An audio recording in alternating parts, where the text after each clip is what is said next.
হুমায়ুনের সম্বন্ধে একটি কাহিনী প্রচলিত আছে যে একবার তিনি ভীষণ অসুস্থ হয়ে পড়েছিলেন।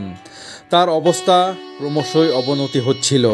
তার বাবা সম্রাট বাবর হুমায়ুনের পালঙ্ক ঘিরে 3বার পরিভ্রমণ করে প্রার্থনা করেন, হে খোদা, যদি জীবনের বদলে জীবন দেওয়া যায় তাহলে আমি বাবর আমার পুত্র হুমায়ুনের জীবনের বদলে নিজের জীবন দান করতে প্রস্তুত।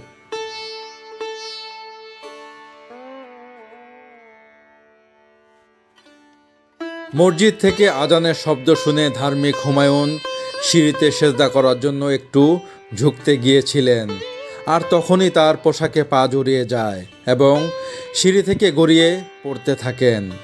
মাথায় গভীর আঘাত পেয়ে সম্রাট হুমায়ুন শেষ নিঃশ্বাস ত্যাগ করেন ঠিক এই জায়গাতেই।